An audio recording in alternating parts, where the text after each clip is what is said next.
Welcome to Democracy Now!, democracynow.org, The War and Peace Report. I'm Amy Goodman.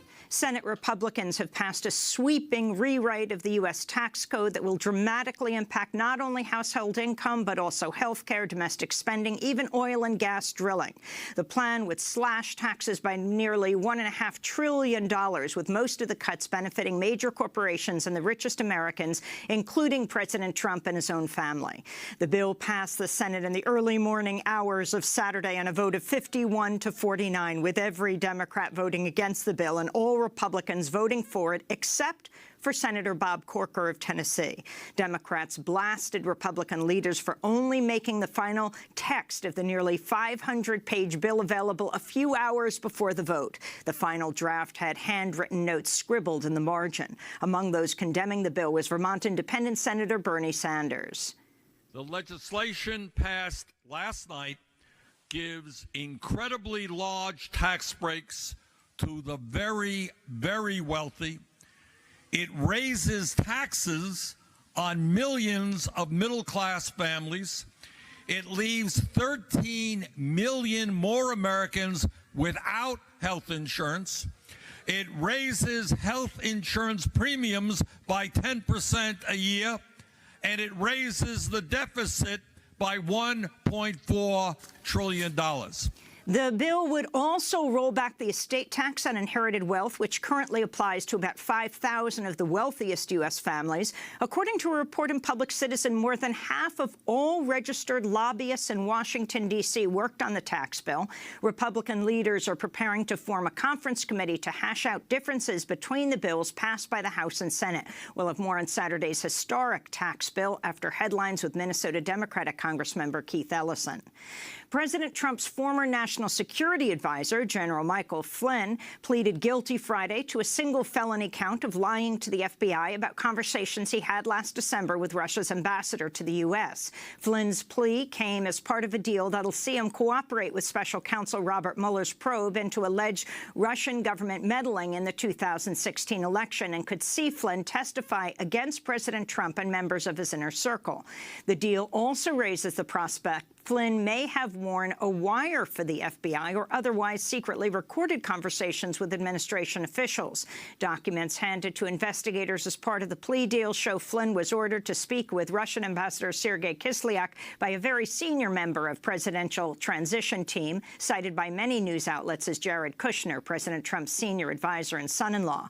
Kushner reportedly ordered Flynn to work with Russian officials to delay a UN Security Council vote on a resolution condemning illegal Israeli settlements in the occupied West Bank. On Saturday, President Trump reacted to the news as he prepared to leave the White House for fundraisers in New York.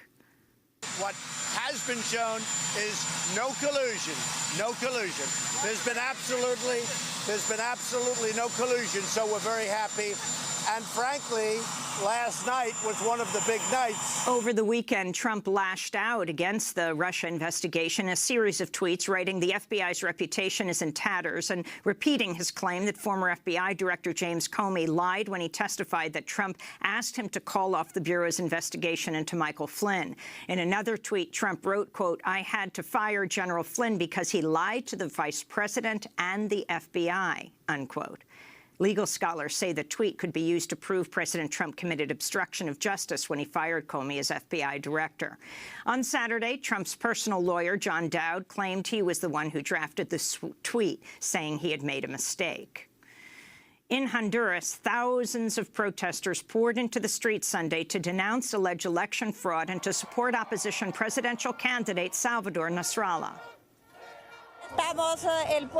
Here we have the people defending our sovereignty, defending our vote, defending the rights of the people. If we do not defend our rights, then there will be no one here to defend us. At least 3 people were killed as Honduran security forces opened fire on the protests. Among the victims, 19-year-old Kimberly Fonseca, who was shot in the head as soldiers opened fire on a blockade erected in the capital, Tegucigalpa, Friday night.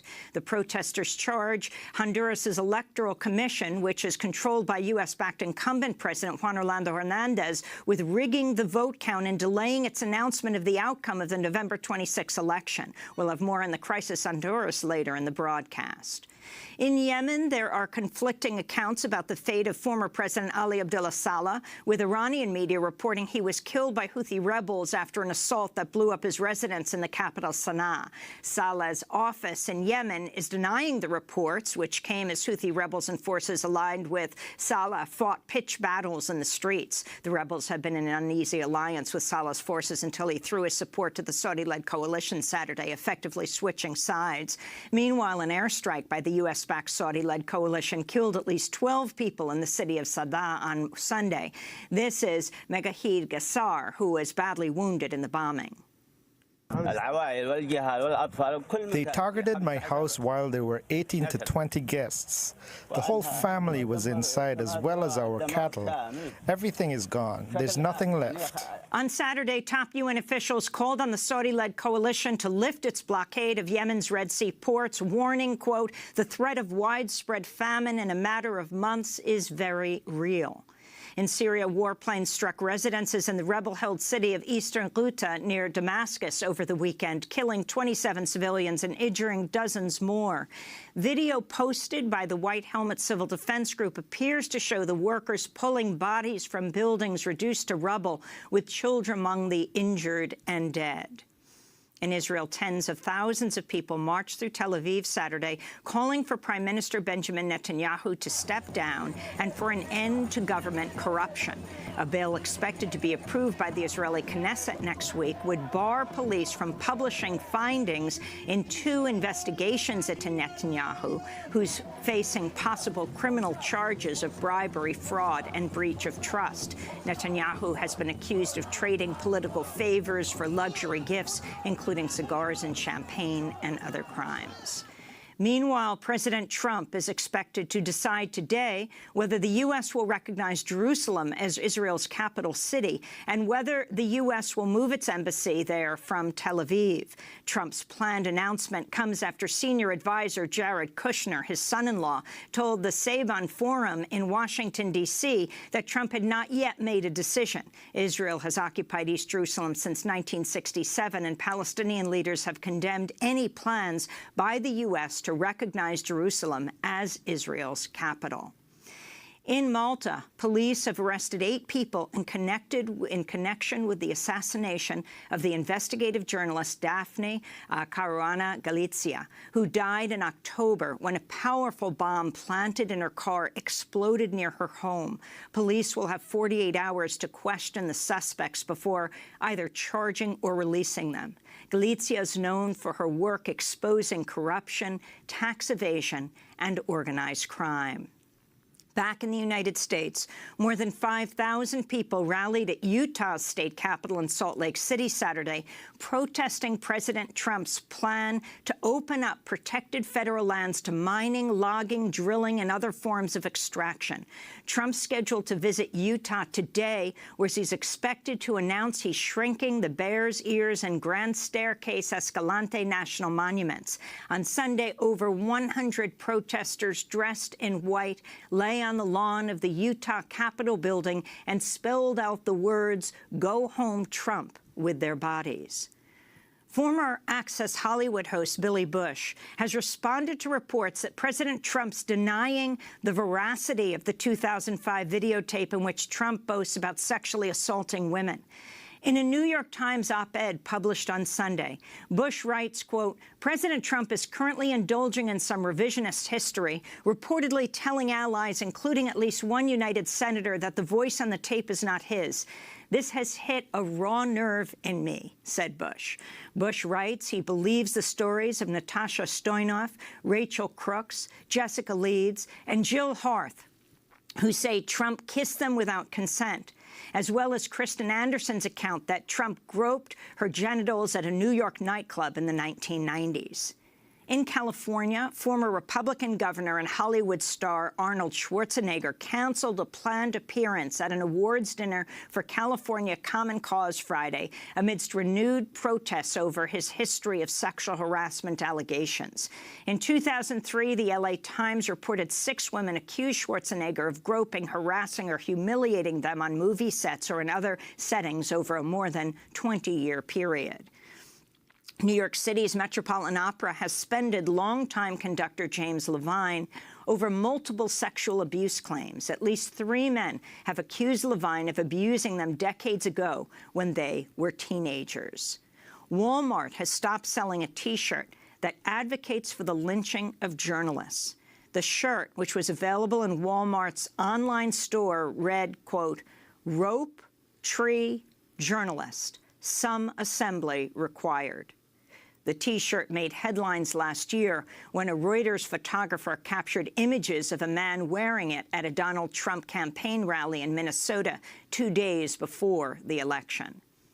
Drugstore chain CVS said Sunday it'll purchase health insurer Aetna in a $69 billion mega merger that could shake up the healthcare system. Analysts say the deal's likely to set off even more mergers in the pharmaceutical and healthcare industries. And Australia's parliament is putting the finishing touches on a marriage equality bill after a sizable majority of Australians voted in favour of ending heterosexual-only marriage in a public referendum last month. As debate opened in Australia's House of Representatives today, Member of Parliament Tim Wilson addressed his partner Ryan Bolger, who was sitting in the Chamber's gallery. This debate has been the soundtrack to our relationship. We both know this issue isn't the reason we got involved in politics. Give us tax reform any day.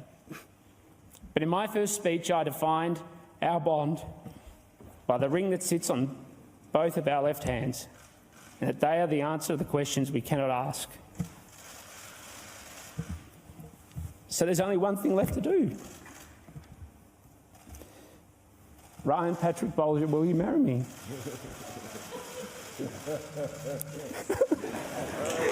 We'll put this.